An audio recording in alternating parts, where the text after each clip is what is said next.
Senhoras e senhores, dando continuidade na nossa programação, o tema que será abordado: fontes de recursos para implantação e operação dos sistemas metroferroviários. Para coordenar esse tema, convidamos a senhora Luciene Ferreira Monteiro Machado, superintendente da área de saneamento e transporte do BNDES. Uma salva de palmas, por gentileza. Acompanhando os nossos convidados, o senhor Fernando de Caires. Fernando de Caires é gerente júnior da UITP, União Internacional de Transporte Público, graduado em Sistemas de Informações e Administração de Empresas, tem pós-graduação em Planejamento e Mobilidade Urbana, apaixonado por mobilidade e tecnologia, trabalhou com diferentes vertentes da mobilidade urbana e coordenou projetos em diversos países. Nosso convidado, o senhor Luiz Antônio Cortes Ferreira, diretor da IAMESP, formado pela FAO-USP, especialista em planejamento de transportes e em gestão ambiental, diretor da IAMESP, Associação dos Engenheiros e Arquitetos de Metrô, e coordenador executivo da Iniciativa Latino-Americana para o Transporte Sustentável. Trabalha no metrô de São Paulo desde 1986, onde é especialista em meio ambiente e sustentabilidade. Já foi chefe do Departamento de Projetos Funcionais, coordenador de Relações Institucionais e assessor técnico na Secretaria dos Transportes Metropolitanos. Sejam todos bem-vindos. Com a palavra, a senhora Luciene. Bom, muito bom dia a todos. Muita satisfação estar aqui com vocês hoje, estar aqui com os meus colegas de painel também. O BNDES é um parceiro de longa data da EAMESP, é um parceiro de longa data desse evento. Isso nós fazemos porque nós entendemos a importância das discussões que acontecem aqui nesse ambiente, da natureza e da solidez, né, das discussões e os efeitos que essas discussões trazem para um setor que, para nós, como um banco de desenvolvimento, é da maior relevância. Todos devem acompanhar que o BNDES hoje passa, né, por uma reestruturação, uma nova administração assumiu no último mês de junho, e é natural que, quando esse tipo de coisa acontece, a gente se volte para dentro, a gente tente rever as nossas prioridades. O momento pelo qual o país passa é um momento bastante desafiador, para dizer o mínimo, mas é importante para nós que temos aí a confiança, não é, da sociedade brasileira, gerindo um conjunto muito relevante de recursos públicos e gerindo a poupança do trabalhador brasileiro, que temos uma fonte de recursos bastante privilegiada, que nos permite aplicar em projetos com base na taxa de juros de longo prazo, a gente tenha sempre muito claras as prioridades, né? Esse é o momento pelo qual a gente passa hoje.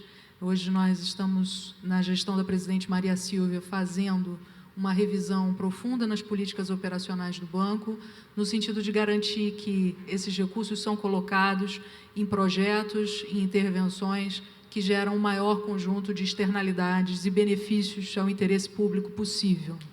A gente entende que só dessa forma a gente justifica esse mandato e a confiança, né, para nós, de gestores desse tipo de recurso. E aí a boa alocação deles, e claro que a preocupação, como qualquer banco, com o retorno desses recursos para que eles sejam reaplicados, é alguma coisa que faz parte do nosso trabalho, faz parte do nosso dia a dia. Nessa nova estrutura do banco, isso só para os senhores terem conhecimento, a área de infraestrutura ela foi dividida, isso porque a administração atual entende que o tema é o tema de ênfase nessa gestão, é em infraestrutura que nós imaginamos o país retomando o crescimento.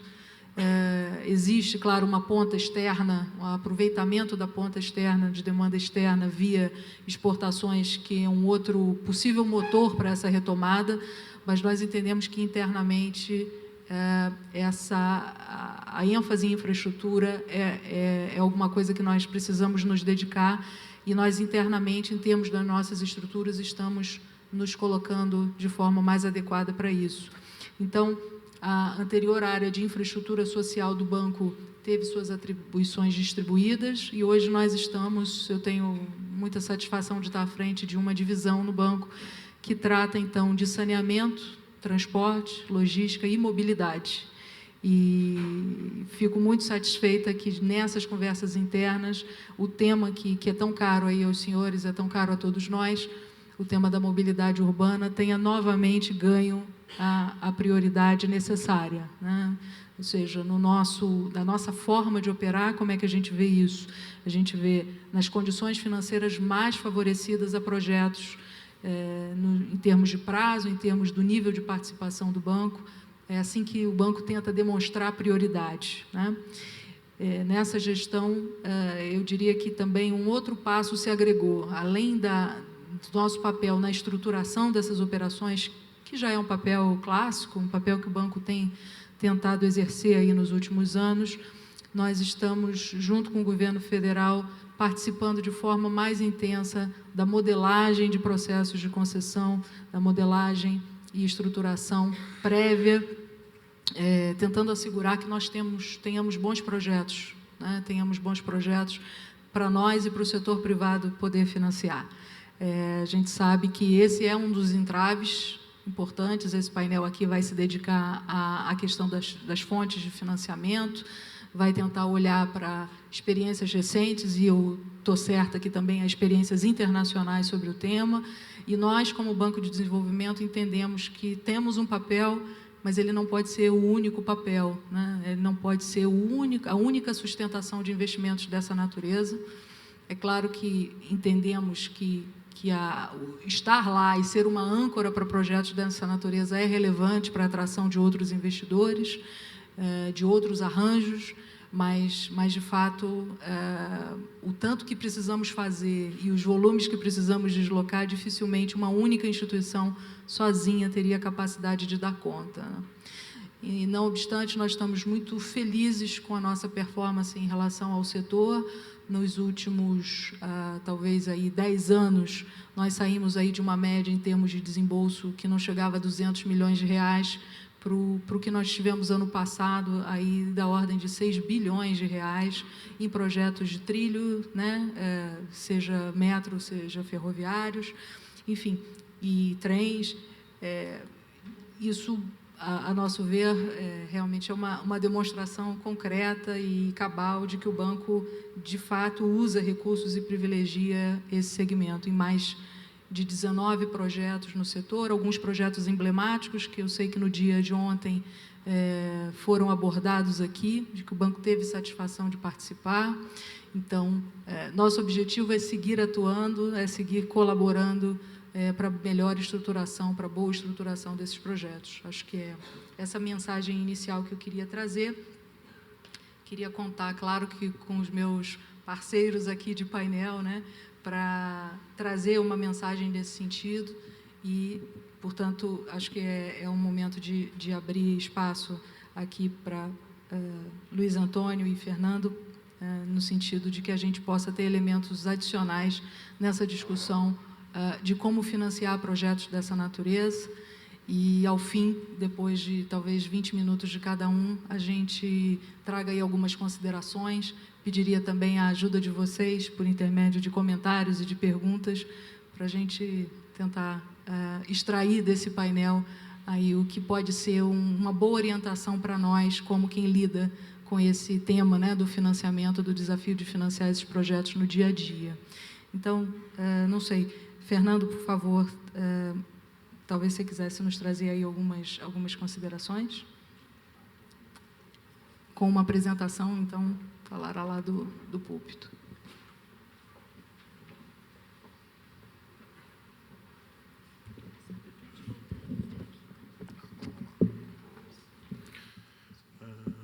Bom dia a todos. Primeiramente, queria agradecer o convite aqui da AMESP com a UITP. É uma grande honra participar de um painel como esse, dentro de um evento como a AMESP. Falando um pouquinho da UITP, a UITP é a União Internacional de Transportes Públicos.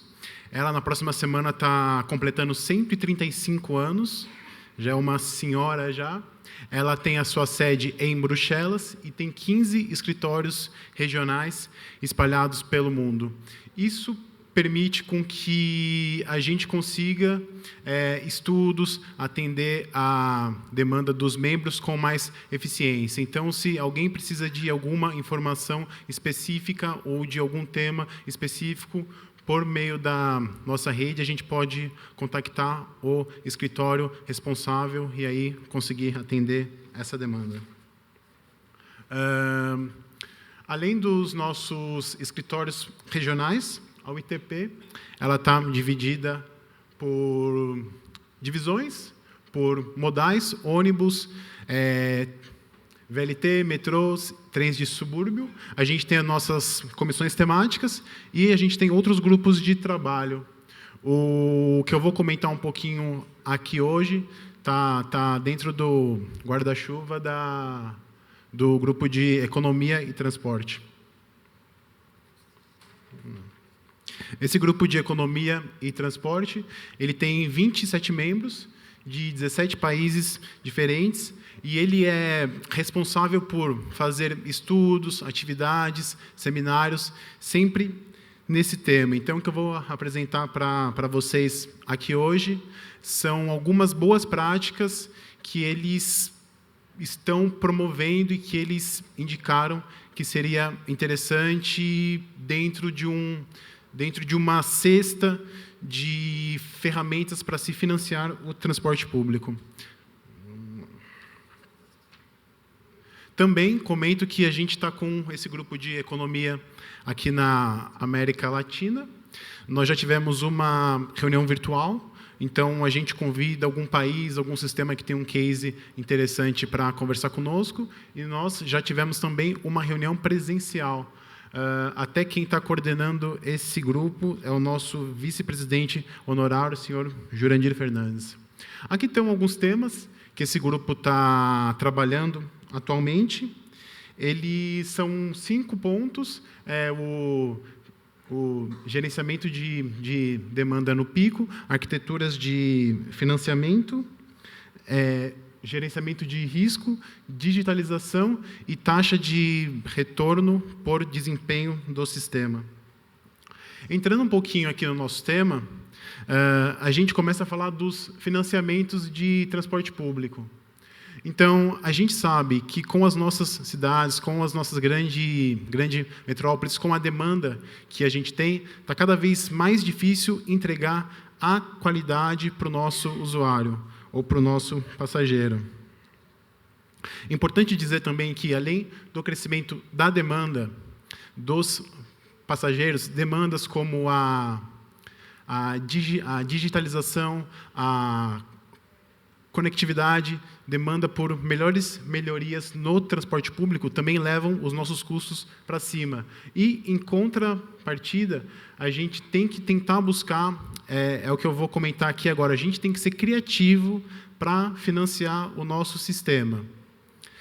Importante lembrar também que o que a gente está passando agora, ou essa dificuldade de se financiar um sistema de transporte público, não é uma coisa só nossa, não é uma coisa só brasileira, não é uma coisa apenas latina. Em todo o mundo, a gente vê que os sistemas estão com cada vez mais dificuldade de se financiar um sistema de transporte público. Seguindo aqui um pouquinho, quanto falta de recurso para o transporte público e para a infraestrutura? Logicamente, a gente vê que falta muito. Tem alguns dados aqui que eu achei interessante mencionar, da OECD, que agrupa 34 países. Ela fez uma estimativa que, por ano, até 2030, faltariam 524 bilhões no mundo.